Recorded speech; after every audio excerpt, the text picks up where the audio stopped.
Bonjour, je suis une femme d'une quarantaine d'années. J'ai passé mes années de formation dans une famille privilégiée grâce aux affaires prospères de mon père. Par conséquent, j'ai eu l'occasion de fréquenter une école privée spécialisée dans l'enseignement artistique. Cependant, notre famille a rapidement rencontré des difficultés financières lorsque l'entreprise de mon père a fait faillite, ce qui a entraîné la séparation de mes parents. Ce malheureux événement m'a obligé à prendre un congé de l'école pendant 1 an, puis à m'inscrire dans un lycée public. Même si cela ne me dérangeait pas d'abandonner ma spécialité artistique et de faire une pause dans mes études, mon souhait le plus cher était que notre famille soit réunie. Malheureusement, mon père est décédé peu de temps après. Ma mère nous a ramenés, mon jeune frère et moi, de la maison de nos parents où nous étions restés. Malgré ses propres difficultés, ma mère a travaillé sans relâche à divers postes pour que nous puissions poursuivre nos études. Naturellement, je m'inquiétais de son bien-être, mais elle m'a encouragé à me concentrer sur la poursuite de mes rêves universitaires et m'a assuré qu'elle se débrouillerait.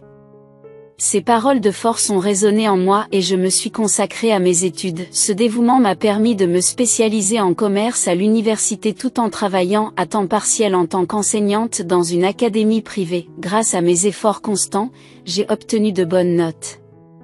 Cependant, mon désir de gagner de l'argent m'a rapidement poussé à passer d'un poste d'enseignant à temps partiel à un poste à temps plein à l'académie. Plutôt que de perdre du temps à me préparer à entrer dans une autre entreprise, j'ai pensé que mes compétences pédagogiques et les bons résultats scolaires des élèves faisaient de l'académie une perspective prometteuse à long terme. J'ai donc accepté un poste d'instructeur permanent et j'ai pu aider ma mère, ce qui lui a permis de prendre le repos dont elle avait tant besoin. Le fait de pouvoir soutenir financièrement ma mère et mon jeune frère m'a procuré une immense joie. Un jour, alors que je me rendais au travail, une ancienne connaissance m'a abordée devant l'académie. Elle m'a immédiatement reconnue et s'est présentée comme la mère de Ricky, en précisant que Ricky et moi avions suivi les cours du même professeur. Même après toutes ces années, elle se souvenait de moi. Nous avons échangé des plaisanteries et elle a exprimé sa surprise de voir à quel point j'avais grandi et que j'étais devenue enseignante à mon tour. Fait intéressant, elle m'a révélé qu'elle était propriétaire de l'immeuble où se trouvait l'académie et m'a invité à lui rendre visite chaque fois que j'avais du temps libre, en me promettant de m'offrir un déjeuner ou quelque chose de similaire. Sa joie de renouer avec moi était évidente. Si j'étais ravie de la retrouver, un sentiment de tristesse montait en moi. Cela me rappelait l'époque où ma famille était aisée. Les choses ont changé. Pendant la conférence, je n'ai pas pu m'empêcher d'être gênée par les comparaisons constantes entre la famille de Ricky et la mienne. Malgré cela, j'ai fait de mon mieux pour rester concentrée et enseigner aux enfants. Cependant, j'ai fini par rencontrer la mère de Ricky plusieurs fois, et à chaque fois, elle insistait pour m'acheter de la nourriture délicieuse ou m'offrir un cadeau. Je trouvais toujours des excuses pour l'éviter, prétextant que j'étais trop occupée. Cela me dérangeait tellement que j'ai même envisagé de trouver un autre emploi ailleurs.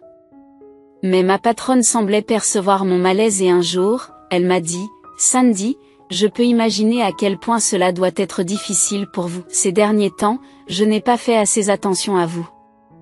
J'ai donc décidé de te donner une prime. Tu devrais te faire plaisir et déguster un bon steak ou autre chose.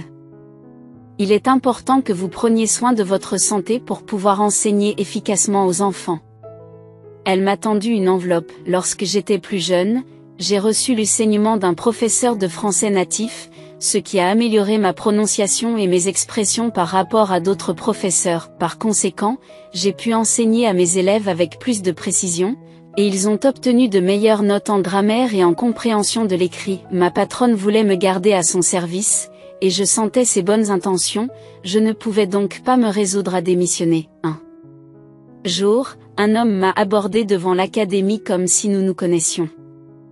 J'ai entendu ma mère dire, « C'est Sandy, j'en suis sûre. » Même si je n'en étais pas tout à fait sûre, il s'agissait bien de Ricky. Il m'a demandé, « Tu te souviens de moi, n'est-ce pas ?»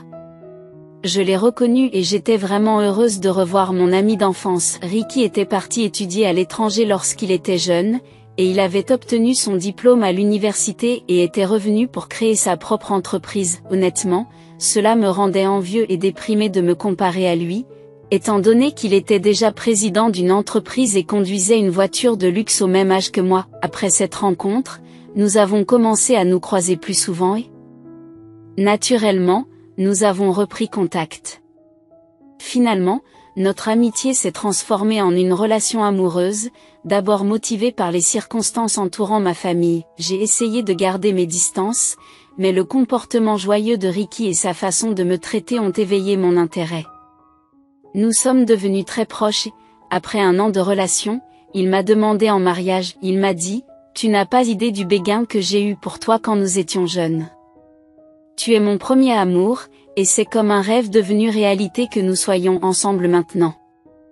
Je te promets de te rendre heureuse pour le reste de ta vie. » J'étais remplie de bonheur, mais aussi d'inquiétude. Je ne lui avais jamais parlé de ma famille. Même là, je ne lui ai pas donné de réponse immédiate et j'ai essayé d'éviter le sujet. Ricky m'a supplié, presque au bord des larmes, en me demandant ce qui n'allait pas et en me promettant d'arranger tout ce qu'il pouvait. Il voulait sincèrement améliorer les choses. En réalité, l'entreprise de mon père avait fait faillite pendant que j'étais au lycée. En raison de difficultés financières, j'ai dû quitter l'école privée que je fréquentais. J'ai passé 1 an dans une école publique avant que mon père ne décède, me laissant comme principal soutien de ma famille. Je ne savais pas comment vous en parler, car je craignais votre réaction. Qu'y a-t-il de mal à ce que je puisse subvenir à mes besoins? Alors pourquoi y aurait-il un problème? Ricky a trouvé facile de gérer la situation, ce qui m'a rassurée, mais j'ai tout de même ressenti un certain malaise. Malgré cela, nous avons discuté à bâtons rompus de nos familles et Ricky et moi avons promis de nous marier. Quelques jours plus tard, alors que j'enseignais à des enfants à l'académie, la mère de Ricky a fait irruption dans la pièce. « Sandy, il faut que je te parle. Je suis en plein cours, de quoi s'agit-il? Si tu ne veux pas te mettre dans l'embarras, sors immédiatement. » Elle m'a crié dessus, alors je n'ai pas eu d'autre choix que de sortir. Soudain, elle m'a giflé. « Pourquoi avez-vous caché la faillite de votre famille et nous avez-vous trompé? Êtes-vous déterminé à ruiner la vie de mon fils? » Sais-tu à quel point je me suis senti mal à l'aise quand Ricky m'a dit que ton père était décédé et que ta famille avait des difficultés financières? Si j'avais su, je ne t'aurais pas permis de sortir avec mon fils. Est-ce que tu nous as menti, sachant que tu n'avais plus d'argent, juste pour profiter de nous? Je ne peux pas croire ce que tu dis. Quelle que soit votre colère, il devrait y avoir une limite. Me traiter de chercheuse d'or, c'est aller trop loin. Comment osez-vous maintenir le contact visuel et me répondre? Ton comportement bas de gamme en dit long. Je garderai un œil sur vous à l'avenir. Ne t'approche plus jamais de mon fils. J'étais profondément bouleversée et embarrassée, je suis allée aux toilettes et j'ai pleuré. Ma patronne a dû être témoin de l'altercation avec la mère de Ricky, mais elle est restée silencieuse. Elle m'a simplement apporté une tasse de thé chaud. J'ai fini par retrouver mon calme et j'ai appelé Ricky pour rompre avec lui. Mais il a vivement protesté, disant qu'il ne pouvait pas faire cela. Il a rejeté les paroles de sa mère comme étant sans importance. Il a affirmé qu'il était injuste de mettre fin à notre relation à cause d'une petite difficulté. Il était catégorique sur le fait que notre amour devait tout conquérir et qu'il ne romprait pas avec moi, quel que soit l'amour qu'il me portait. Mais après de telles remarques insultantes, je ne pouvais pas imaginer l'épouser. Je lui ai demandé de se mettre à ma place.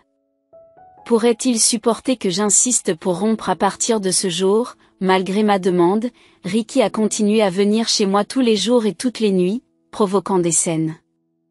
Il refusait d'accepter que notre relation était terminée et croyait qu'elle ne pouvait pas se terminer ainsi. Ma mère, qui ne pouvait plus le tolérer, a rencontré Ricky. Merci de considérer ma fille de cette manière. Il doit y avoir un problème sous-jacent qui l'a poussé à rompre avec vous. Quel qu'il soit, vous devez d'abord le régler avant d'envisager de vous revoir ou de vous marier. Tu ne peux pas simplement insister pour ne pas rompre, Ricky.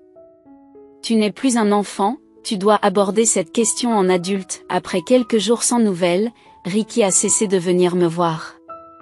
J'étais curieuse et j'ai pensé à lui envoyer un SMS, mais il est resté silencieux, alors je n'ai pas voulu créer plus de problèmes.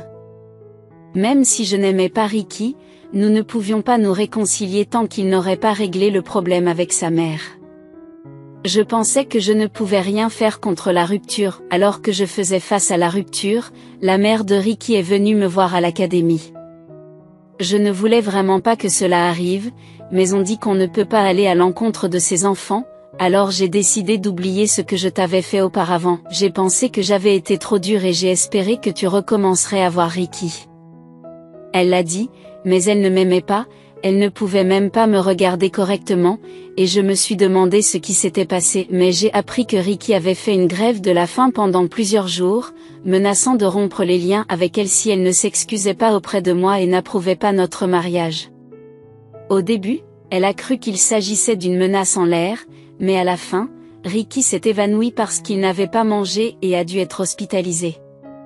C'est pourquoi elle est venue me voir à contre-ségur, mais ce n'étaient pas des excuses sincères. Je me suis sentie encore plus mal et j'ai voulu refuser, mais j'ai été touchée par les actions de Ricky pour quelqu'un comme moi et je me suis sentie profondément désolée. Alors, quand je l'ai vu si maigre à l'hôpital, je suis allée le voir. Les larmes me sont montées aux yeux alors que je ne l'avais pas vu depuis quelques jours. À quoi bon se créer tous ces problèmes ? Beaucoup de couples se séparent après être sortis ensemble, et nous devrions simplement accepter que cela n'ait pas fonctionné. Mais je n'ai pas pu le faire. Ricky et moi avons décidé de donner une nouvelle chance à notre relation. Après nous être présentés mutuellement à nos parents, nous avons commencé à préparer le mariage. Lorsque Ricky est venu rencontrer ma mère, j'avais une demande à lui faire. Sandy a travaillé dur pour subvenir aux besoins de notre famille. S'il vous plaît, assurez-vous qu'elle ne soit pas blessée et restez à ses côtés à partir de maintenant. Je te promets que ça n'arrivera pas, c'est moi qu'elle épouse, pas ma famille. Les paroles confiantes de Ricky m'ont aidé à me détendre, malgré la froideur des parents de Ricky. Heureusement, sa mère s'est améliorée dans son comportement envers moi. J'étais soulagée à l'idée que nos familles se rencontreraient bientôt. Mon jeune frère, préoccupé par les dépenses liées au mariage, m'a demandé ma décision. Compte tenu de notre situation financière, nous nous sommes mis d'accord pour ne pas trop dépenser. Pour économiser de l'argent, nous avons décidé de louer une église pour la cérémonie. J'ai assuré à ma mère que tout irait bien et que nous n'avions pas besoin d'acheter quoi que ce soit de plus. Au cas où nous aurions besoin de fonds supplémentaires, j'ai proposé d'utiliser mon compte d'épargne. Cependant, mon frère a insisté sur le fait qu'il avait assez d'argent et qu'il ne voulait pas toucher à mes économies.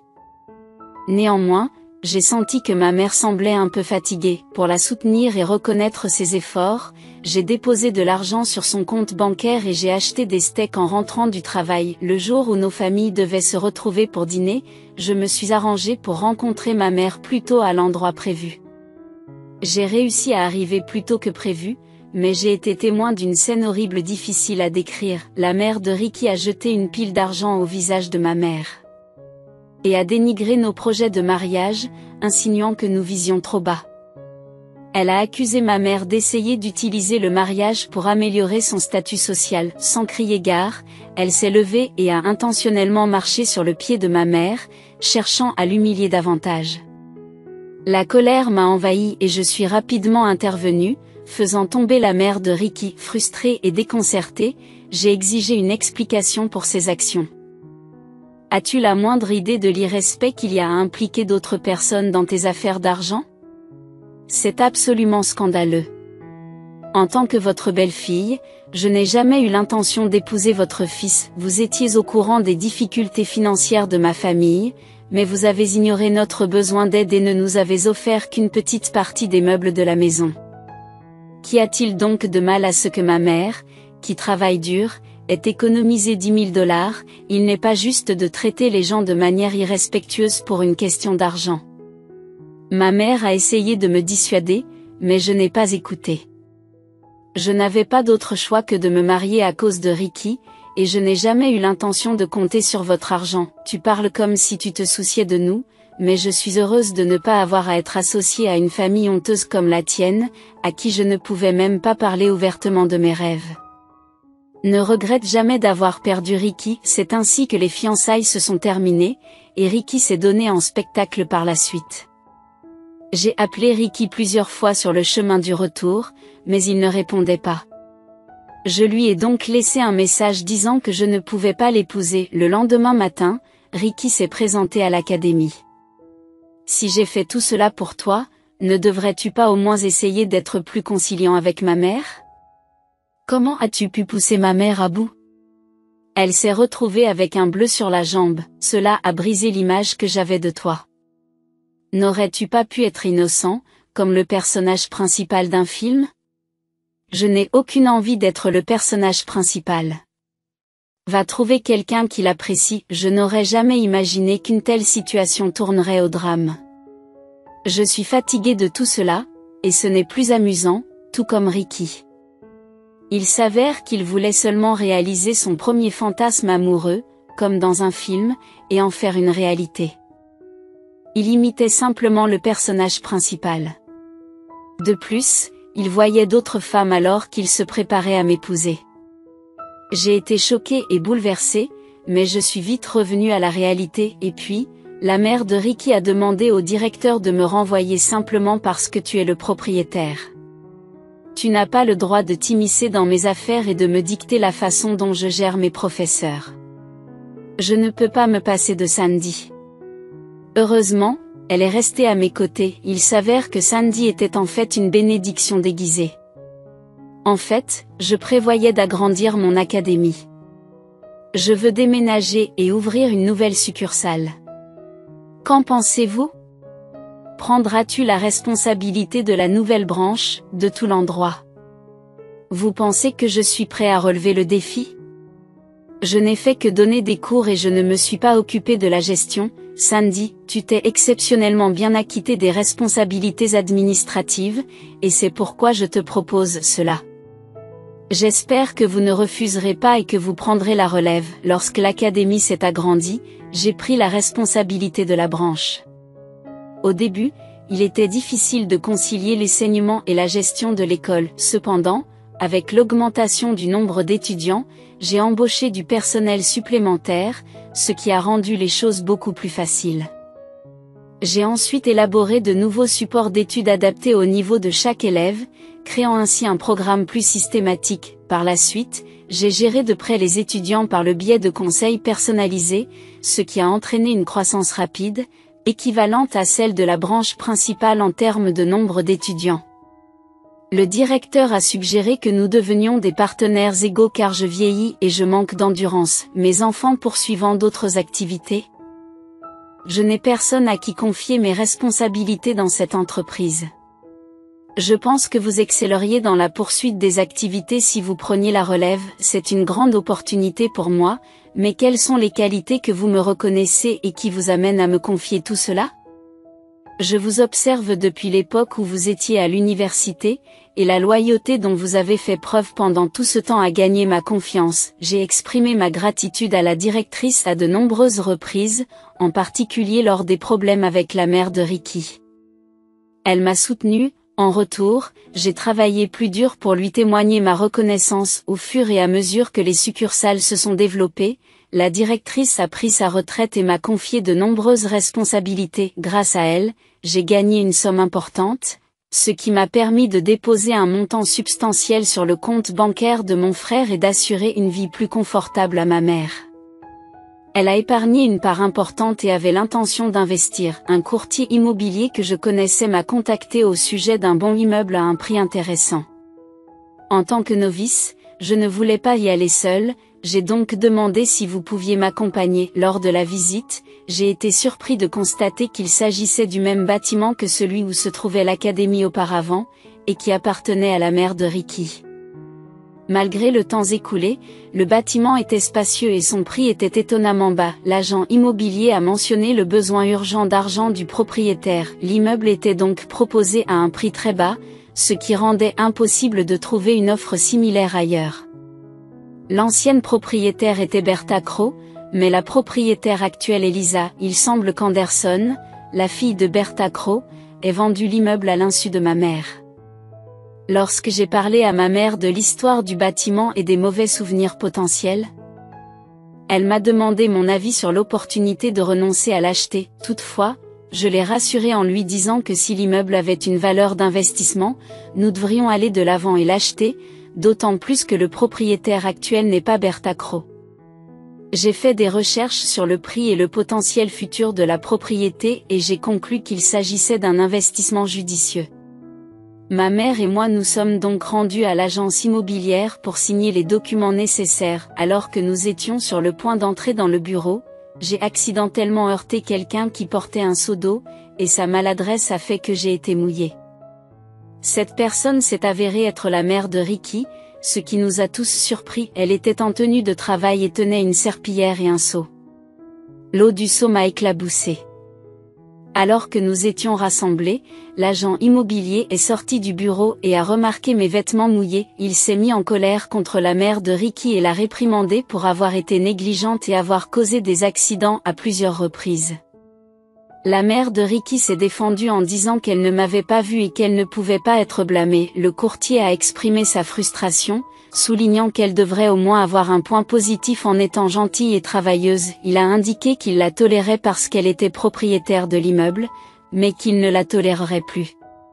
La mère de Ricky a alors évité nos regards et s'est rapidement retirée derrière le bâtiment. En signant les papiers, j'ai interrogé le courtier immobilier sur l'histoire de la mère de Ricky avec l'immeuble et j'ai appris qu'elle l'avait perdu il y a plusieurs années à la suite d'une mauvaise décision d'investissement. La dépendance au jeu de Ricky et le divorce qui s'en est suivi ont entraîné des difficultés financières qui ont finalement conduit à leur faillite. Cet incident m'a fait prendre conscience que l'avenir est imprévisible et qu'il faut l'aborder avec prudence. Au milieu de la vie des gens, la mère de Ricky est soudainement apparue et a attrapé Sandy. « Pouvons-nous parler ?» demande-t-elle. « Il m'est arrivé quelque chose de tellement injuste. » L'agent immobilier s'est écrié, « Madame, ne faites pas ça. Ce bâtiment n'est pas le vôtre, vous nous avez trompés.